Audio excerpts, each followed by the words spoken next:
두 번째 세션 진행 방식에 대해 설명해 드리겠습니다.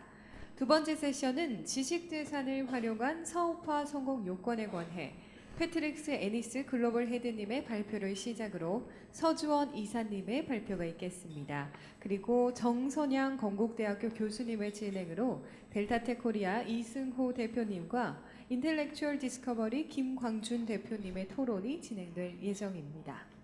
그럼 첫 번째 발표는 인텔렉추얼 벤처스사의 패트릭스 애니스 님께서 IV사의 특허 포트폴리오 구축을 통한 라이센싱 전략에 관해 발표해 주시겠습니다.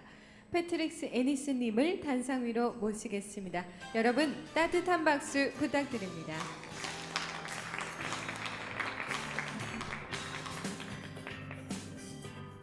Thank you very much. I really appreciate the invitation to speak with you today. It's quite an honor. I will say speaking right after lunch is quite a challenge because everyone's stomach is full and I think feeling a little sleepy. So I'll try to keep it interesting. On my flight over the other day, I went through my passport to count the stamps. And I've been to Korea 53 times in the last 10 years. It's one of my favorite places.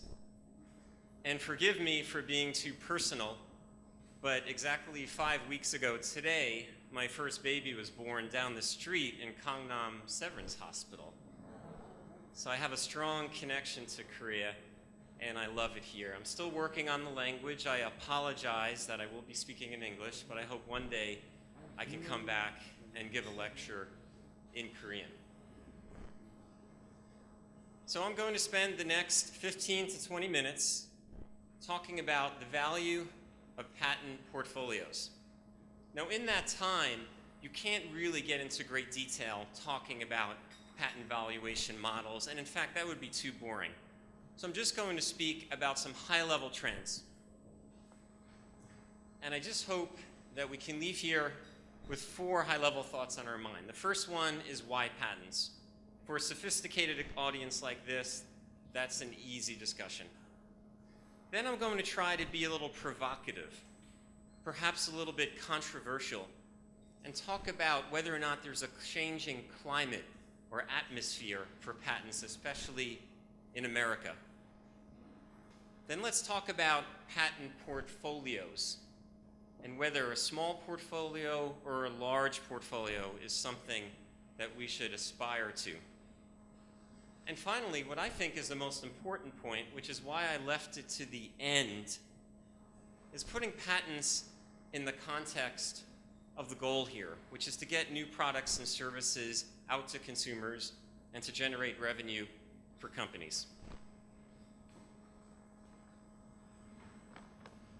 So the concept of intellectual property is not a new concept. It's been around for thousands of years. As you know, the ancient Greeks had the concept of rewarding and incenting and protecting innovative behavior. Then the Venetians in Italy made lots of strides in that area, and of course the British. And finally, the United States, about 235 years ago, actually wrote the concept of intellectual property into the Constitution, the governing document for the country that has been there for more than 2 centuries. So I just say we should be humble and not hasty. Technologies may change, but the framework of intellectual property has been serving humanity well for a very long time. So you may or may not agree with this. Patents are the original open source. Open source has been around for a long time, open source software. I'm an old Unix hacker going back decades. Now they're talking more about open source hardware. But patents are the original open source. And why do I say that? Well, they meet all the attributes and criteria for open source. You have to publish and disclose, explain how to make and use it, and then eventually you give it away free to the whole world. After about 20 years or so, and you may say that's a big if, but if you don't have strong intellectual property protection, 2 things happen. You will get less innovation, because innovation is the riskiest of human activities. So if you're going to invest your time and money and energy and reputation in gambling on the future, there needs to be some way to reward you, to incent you, and to protect you from others. So if you didn't have a strong patent system, you wouldn't have as much innovation. It's hard to argue with that. And when you did get innovation, you would get more trade secrets. Now, trade secrets by themselves are a good thing, but if you're doing it because you're afraid that the patent won't be honored, then it's a bad thing for society, because trade secrets do not get given away free after 20 years. You do not have to disclose and explain how it works, which is key for inspiring other inventors and engineers to invent in that area. So now let's talk about short-term versus long-term perspective. And this may be a little provocative and controversial, but I want to get the energy going here after lunch. So I spend about half my time living on the road, and I've been doing this for about 15 years now. I spend half the time in the United States, about half the time in Asia. And in the last few years, I've been hearing something from Asian governments and Asian businesses, and especially in the last year. For instance, I know several of you were at the Singapore IP Week conference last summer. And many of you, 3 weeks ago, were in Beijing for the IP Business Conference. And let me summarize what people have been saying. They've said, for decades, America has been lecturing the rest of the world about the need and the importance of increasing intellectual property rights and strengthening your patent system. And you know what? The rest of the world responded and strengthened their IP system. We're confused as to what we perceive as emanating from Washington, D.C. Are you weakening your IP rights? But even if you are, it doesn't matter, because we're not going back. We see the value of strong patent systems being a key driver of innovation and job creation and a betterment for all of one's citizens. So the way I respond to that is I try to take a long-term view. The pendulum swings. It tests the boundaries, and that can be a healthy period. Because if it's about improving patent quality, which we heard this morning in Russell's wonderful talk, then that's a great thing. You can't argue with wanting to improve patent quality. If it's about weakening IP rights, then that's a little more troublesome. But I don't think we should be worried, because I think the pendulum, the further it gets away from the middle, for those engineers out there, there's a negative feedback loop, there's a restoring force that gets stronger the further away it gets from the mean, and then it comes back. So I think it's healthy to have these discussions. And I like to put this in perspective. The United States is a small country. We're absolutely a small country. What percentage of the world lives in America? Quick. 4.3%. 4.3% of the world's 7.3 billion people live in America. So that's a small country. Now look, there's a lot of GDP, but it's still less than 20% of the world's economic activity. So we're part of this global community. So I think it's good that every country, even though it might seem easier if every patent system was harmonized exactly, there are differences in culture, there's differences in economies, and I think it's healthy that we explore the boundaries. But before we leave the slide, I would like to mention that when people come up to me and are emotional about patents and somehow have had a bad experience, and I ask them why, and it usually comes down to, oh, well, that patent should not have been issued. It's always very general. And then when I ask them further, I realize they're talking about things and abuses of the system that have already been fixed. For instance, you may remember the so-called Lemelson submarine patents about the barcode, because in the old days, you could game the system. But we've changed the rules in the US. Now when you file for a patent, 18 months later, what happens? It gets published, whether it's issued or not. Everyone can see it. More importantly, when you file for a patent, the clock starts ticking on the 20 years. So you have to think carefully about when you file. And as you know, several years ago, the United States moved to a first-to-file system away from first-to-invent to be more harmonious with the rest of the world. Now, we can argue whether or not that makes it harder for small inventors. But the reality is when you're in a first-to-file system, it reduces the arguments, it reduces the lawsuits. And then we can go talk about the novelty test and the obviousness test. Well, I'm actually very optimistic about that long term because of this little thing called the internet. In the old days, when I started out as an engineer and a scientist, more than 30 years ago, when I had to find prior art, I had to walk to the library and flip through these books. And for those of you that are too young to remember that time, it was hard. But now, you can just click on the internet. Now, it wasn't until, well, relatively recently that patent examiners could do that, but now they can. So I'm not worried about novelty anymore. I think we have a good system for figuring out what's there. Obviousness is a little more difficult, but because there's so many specialists around the world and subgroups of inventors, you can find them on the internet, so now you can define the population of, quote unquote, those with expertise in the field. So in my mind, we've already solved the problem, so we shouldn't go too far away from the midpoint, but only time will tell. So that was my longest slide. Now we'll do my shortest slide. The media often likes to reduce complex subjects to a simple soundbite or a simple phrase. Now people are saying, well, infringement really isn't the issue, validity is important. Well, here's my answer to that. What's more important, water or food? Well, of course, both are important. So of course a patent needs to be valid. If it's not valid, it's no good. And of course your claims need to underlie an invention somewhere, whether one that you're building or one that one of your business partners is building.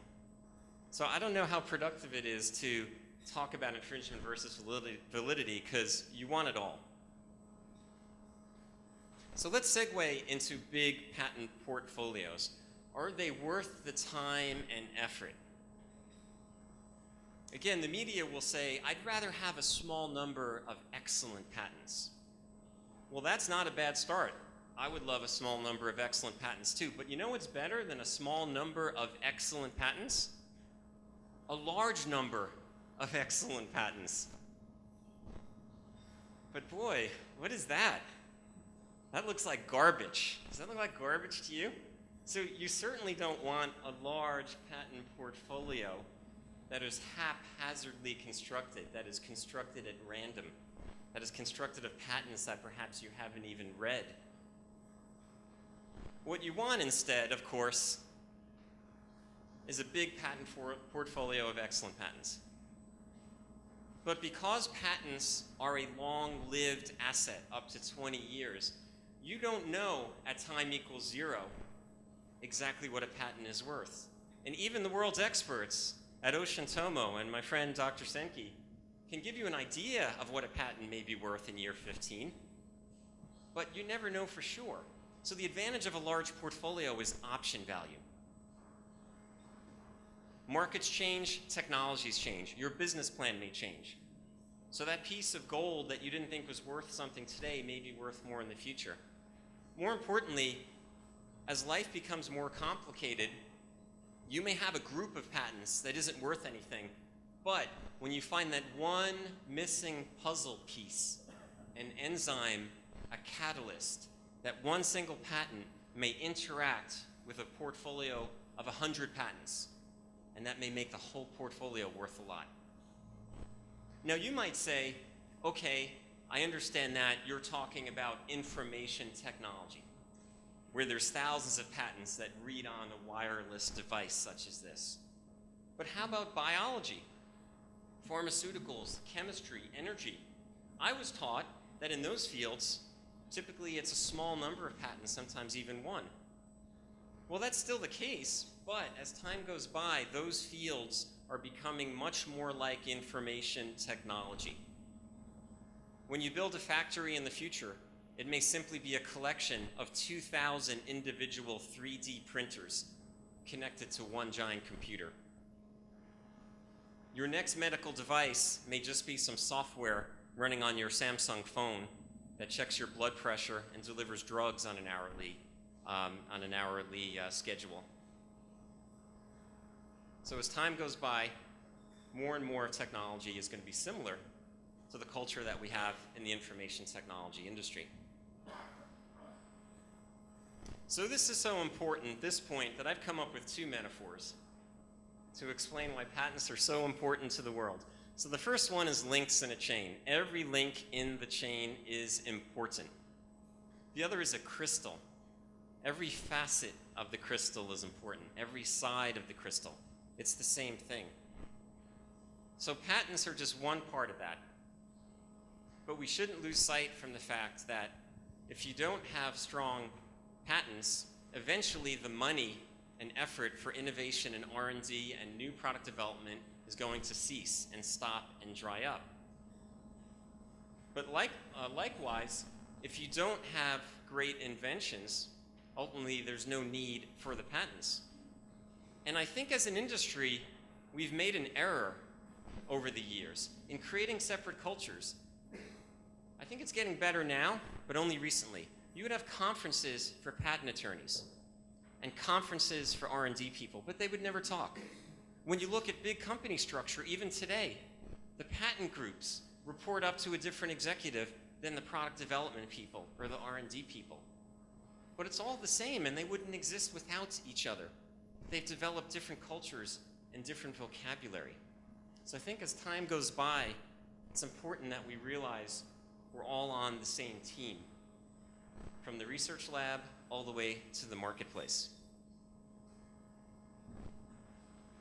So I want to finish up with a quick series of 4 slides to talk about how important intellectual property is, and invention and innovation.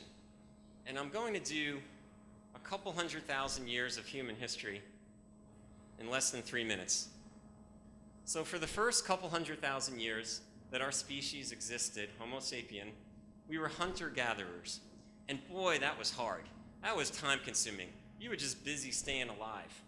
And when you found enough food and drink, you were so exhausted you slept. And then through some miracle, farming and agriculture came along. And that resulted in specialization.